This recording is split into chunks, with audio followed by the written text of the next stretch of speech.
Hello అండి, నేను అరుణానందగిరి. దాదాపుగా ఒక 4 రోజుల తర్వాత ఈరోజైతే ఇక వర్షం లేదు, మొత్తం ఆగింది.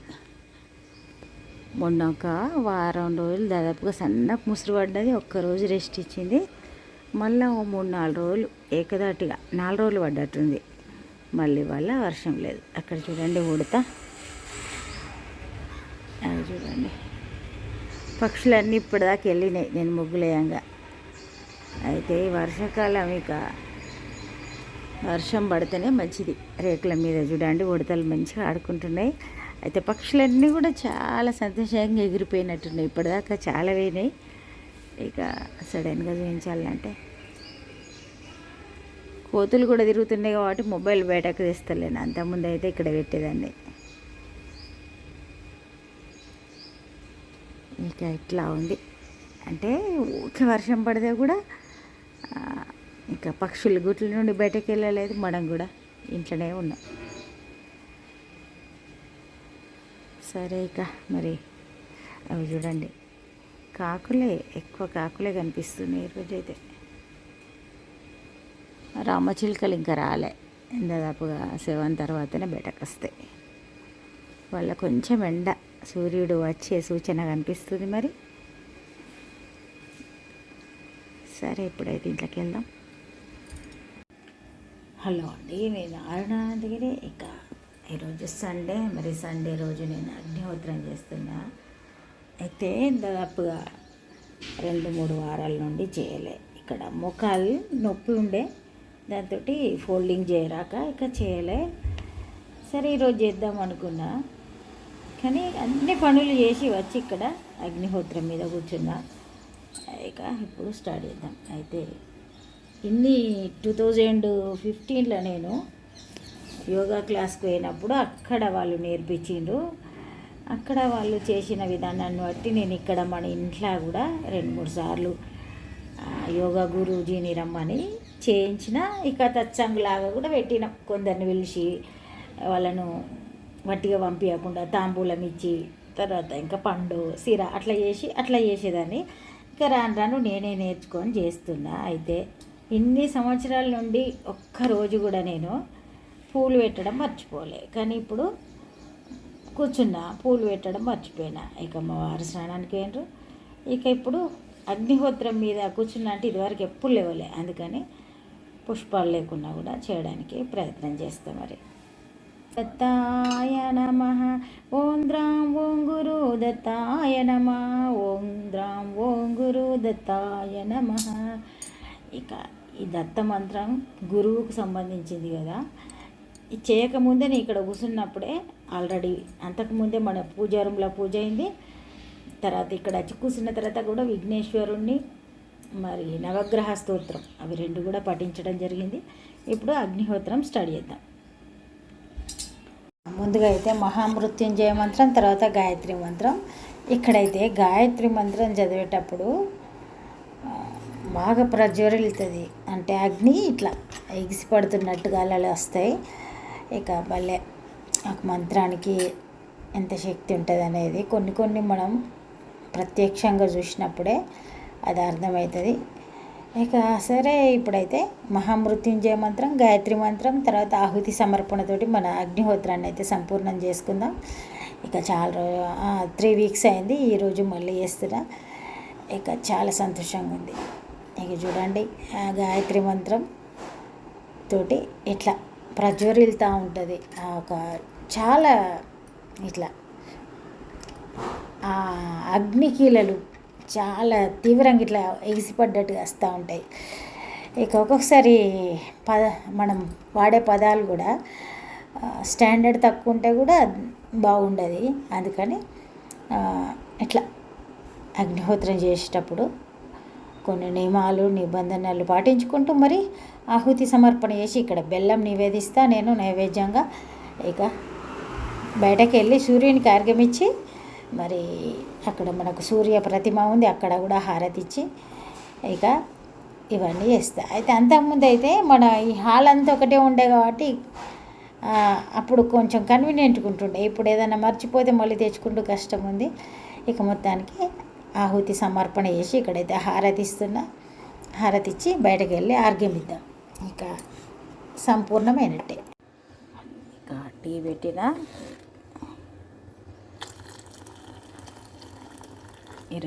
ఈరోజైతే బ్రేక్ఫాస్ట్ పోపు అన్నం చేస్తున్నా.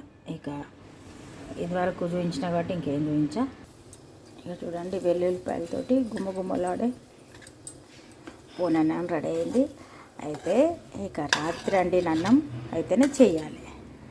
నైట్లో ఎట్టన్నా ఫంక్షన్కి వెళ్తే తినకపోతే ఇక ఇంత అన్నం పడేయలేం కదా.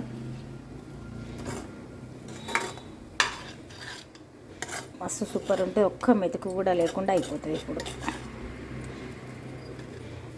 తెలంగాణ స్పెషల్. వెనకట బ్రేక్ఫాస్ట్లు తక్కువ. పోపు అన్నం, ఉప్మా, బియ్యపు రవ్వ ఉప్మా, ఇంకా నైట్లో పెట్టిన సర్వపిండి, నైట్లో చేసిన జొన్న రొట్టెలు, బియ్యపు రొట్టెలు ఇట్లాంటివి మార్నింగ్ టైంలో తినేటోళ్ళు. మాకంటే ముందు తరాలు మేము మామూలుగా ఇప్పుడు ఉన్నట్టే మేము తిన్నాం. పోనన్నం అయితే సూపర్ ఉంటుంది. ఇక టీ కూడా అయింది. పోనన్నం తిని టీ తాగుదాం. మరి చూడండి ఈరోజు మరి మన వంట నేను పొద్దున బ్రేక్ఫాస్ట్ కాగానే ఈరోజైతే రాజ్మా నానబెట్టలేదు, డైరెక్ట్ ఉడకబెట్టిన. ఉడికిపోయినాయి మంచిగానే. అంటే టైం ఇచ్చిన, ఎక్కువ టైం ఇస్తే ఉడుకుతాయి అంతే. అర్ధగంట టైము నేను వేరే పనులు ఉండే ఇంకా దీని మీద పెట్టిపోయినా ఉడికినాయి. ఇప్పుడు రాజ్మా టమాటా కర్రీ చేస్తా, బగారా రైస్ చేస్తా. సింపుల్. ఇక ఈరోజంతా చల్లగా ఉంది, వర్షం లేదు కానీ నాకైతే అంత జలుబులాగా ఇంత చేతగా నట్టుంది. ఇక సింపుల్గా బగారా రైస్ చేసి రాజ్మా చేసి పెడతా. పెరుగు కూడా ఉంటుంది కాబట్టి ఇంకా లంచ్ ఇట్లా అవుతుంది.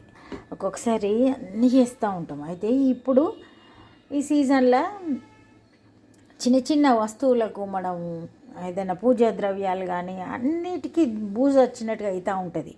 తేమ ఉన్న ప్లేస్లలో కొబ్బరి ముక్కలు కానీ ఇట్లాంటివన్నీ.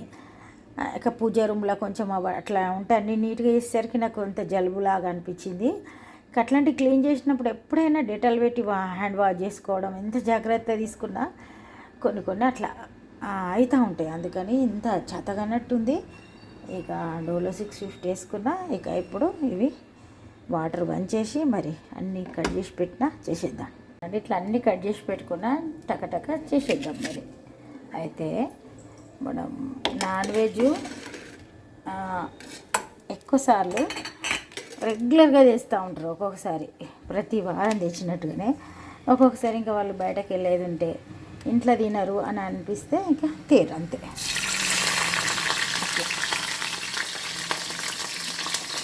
ఇక అట్లాంటప్పుడు వేస్ట్ కూడా అవుతాయి కదా. అందుకని ఒక్కొక్కసారి ఇక వాళ్ళు బయటకు వెళ్తుంటారు అన్నప్పుడు తెచ్చే ఆలోచన ఉండదు.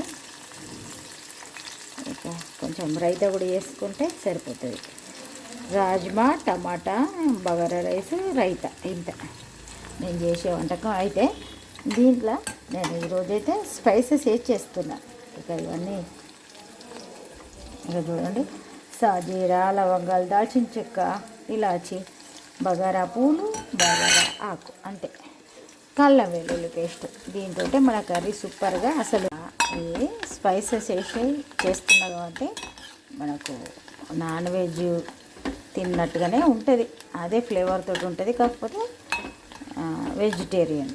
ఒక్కొక్కసారి కొన్నిసార్లు ఏమవుతుందంటే నాన్ వెజ్ తినడం అలవాటు ఉన్న వాళ్ళతోటి మనం కూడా నాన్ వెజ్ తినాల్సి వస్తుంది. కానీ నేను రీసెంట్గా నేను తింటలేను కాబట్టి ఈరోజు వాళ్ళు తెచ్చినా కానీ నేను ఇట్లా వెజ్ ఏదో ఒకటి చేస్తుంటే రాజ్మా చాలా బలమైంది. ఇక నాన్ వెజ్ తోటి పోటీ పడే విధంగానే ఉంటాయి. ఇక గింజ ధాన్యాలు అన్నీ కూడా బలవర్ధకమైనవి. ఇక చూడండి, ఇప్పుడైతే మనం అల్లం పేస్ట్ వేద్దాం. అల్లం పేస్ట్ అయితే కొంచెం ఎక్కువనే వేసుకోవాలి, ఎందుకంటే ఇది మంచిగా స్పైసీగా ఉండాలి. ఇక వాతావరణం కూడా అస్సలు బాగాలేదు కాబట్టి ఇక అల్లం కొంచెం ఎక్కువనే వాడాలి. వర్షం పడుతుంది కదా ఊకే, అందుకని అల్లం, వెల్లుల్లిపాయలు, మిరియాలు ఇట్లాంటివి ఎక్కువ వాడాలి. ఇక చూడండి, ఇప్పుడు రాజ్మా వేసేద్దాం. ముందుగా అయితే పసుపు వేద్దాం.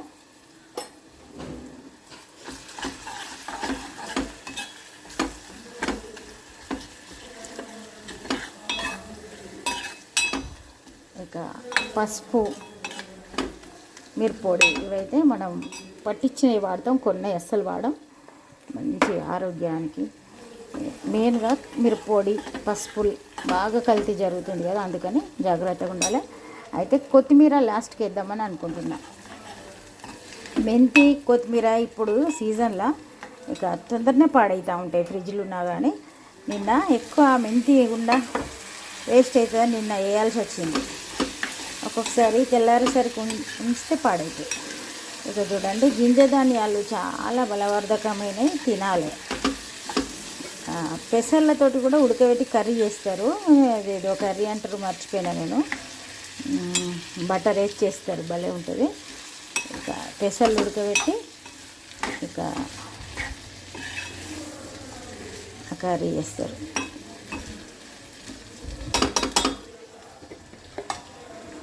ఒక 2 నిమిషాలు మగ్గుతుంది. ఈ లోపల ఉప్పు కారం రెడీ పెడదాం. ఇక్కడ చూడండి, అయితే ఇలా పచ్చిమిర్చి కూడా బాగా మంచిగానే వేసిన.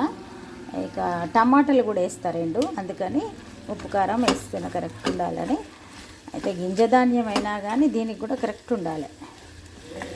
ఇది అల్లం వెల్లుల్లి పేస్టు, స్పైసెస్ వేసుకున్నాం, సరిపోతుంది. అయితే ఇప్పుడు ఇది మగ్గుతాయి. ఈ లోపల నేను టమాటాలు కడిగేస్తాను. ఇవైతే రాజ్మా అయితే సూపర్గా ఉడికిపోయినాయి. చాలా మంది ఉడకకపోతే కడుపున వస్తాయి కదా అనుకుంటారు. అట్లా ఏం అవసరం లేదు. మార్నింగ్ ఉడకబెట్టిన, నైట్లో కూడా నానబెట్టలే. నానబెట్టి ఉడకబెట్టిన దానికంటే తొందరగా ఉట్టిగానే ఉడికినాయి. ఆర్వో వాటరే కాబట్టి, ఇంకా కుక్కర్ కూడా కాదు, ఒక 1/2 అవర్లో ఉడికిపోయినాయి అంతే. ఇప్పుడు టమాటాలు కట్ చేసుకొని తీసుకొచ్చిన 2 టమాటాలు పెద్దవి. ఎక్కువ టమాటాలు కూడా ఉండద్దు, అక్కడొకటి అక్కడొకటి అట్లా ముక్కలు కనిపించేటట్టు మనకు కర్రీ కొంచెం కావడానికే ఉండాలి.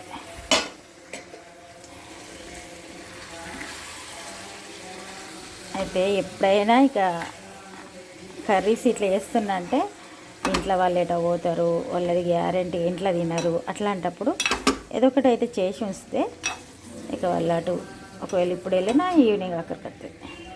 ఇక టమాటాలు మగ్గిపోవాలి. ఇంకా మనం ఇంట్లో ఏం చేయొద్దు, అవే మగ్గుతూ ఉంటాయి. మూత పెట్టి ఉంచుదాం.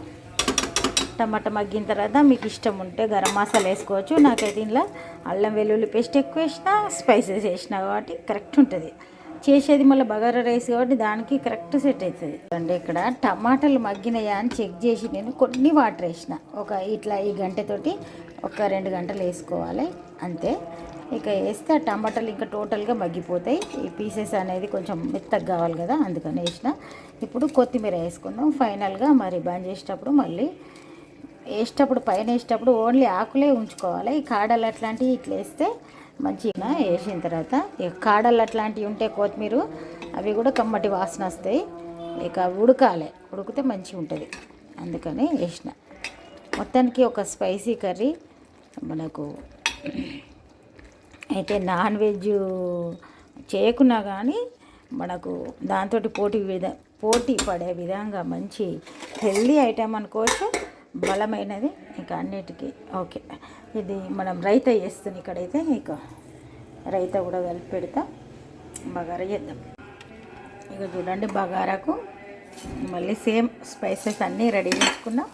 ఇట్లా అన్నీ ఒక్కసారి ఎందుకు వేసి చూపిస్తా అంటే దీనివల్ల టేస్ట్ లేని తేడా రాదు. కొత్తగా చేసే వాళ్ళకు ఓటేని కోట వేసుడు అవన్నీ చూపించేసరికి ఏమవుతుందంటే ఏది వేసిన తర్వాత ఏది వేయాలనో ఏమన్నా మర్చిపోయినామా ఇట్లా అనిపిస్తుంది. అందుకని ఏం లేదు, స్పైసెస్ ఇలా మనము సాజీరా, ఇలాచి, లవంగాలు, దాల్చిన చెక్క, బగారా ఆకు, బగారా పువ్వు అంతే. క్వాంటిటీని బట్టి అందాజ కొద్ది వేసుకుంటే సరిపోతుంది. కొన్ని ఎంత మనం రైస్ ఎంత పెడుతున్నాం అనే దాని మీద 4 కోసం అయితే 4 లవంగాలు, 2 ఇలాచీలు, కొద్దిగా సాజీరా, 1 దాల్చిన చెక్క అట్లా వేస్తే సరిపోతుంది. ఇక ఇవన్నీ ఫ్రై అయిన తర్వాత గిన్నెలో ఆల్రెడీ రైస్ కడిగి పెట్టిన అలా ఇవన్నీ వేసి ఉప్పు వేస్తే ఇక అందులో ఉడికిపోతుంది అంతే. చూడండి, మనం ఫ్రై చేసినవి అన్నీ ఉన్నాయి కదా, ఇవన్నీ కూడా ఇది వేసేద్దాం. రెగ్యులర్గా చేసే వాళ్ళకు అదో పెద్ద బ్రహ్మ విద్య కాదు అనిపిస్తుంది. కొత్తగా చూసే వాళ్ళకు దీనికంటే ముందు ఏమైందో దీని తర్వాత ఏమైందో అసలు మొత్తం చూడలే అనిపిస్తుంది, అట్లా ఉంటుంది. ఇక తెలంగాణలో బగారా అన్నం అంటే కంపల్సరీ. ఇక నాన్ వెజ్ ఉన్నప్పుడు చేయాల్సిందే. అయితే వెజ్ తోటి కూడా సూపర్ ఉంటుంది. ఇక మనం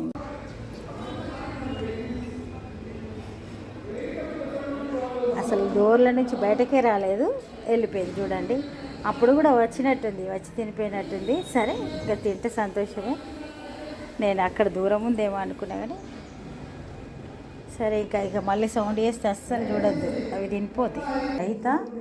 రైతాలో నేనైతే కొద్దిగా ఉప్పు కూడా వేస్తున్నా, పచ్చిమిర్చి, కొత్తిమీర, ఉల్లిగడ్డ ఇవన్నీ వేసిన. ఇక ఇప్పుడు కొద్దిగా ఉప్పు కూడా వేసిన. ఇక అన్నీ అయినట్టే టేబుల్ మీద ఇక చూడండి. మరి మన సింపుల్ లంచ్ కాదు, బగారా రైస్ చాలా స్పైసీగా చేసిన ఈరోజు. ఇక చూడండి, రాజ్మా కర్రీ, పెరుగు, తర్వాత రైతా. ఇది మన లంచ్ అయితే ఇట్లా ఉంది. మరి ఇక పెరుగు చల్లగా ఉంది కాబట్టి ఎక్కువ వాడతానే లేము, అందుకనే రైతా కూడా చేసిన.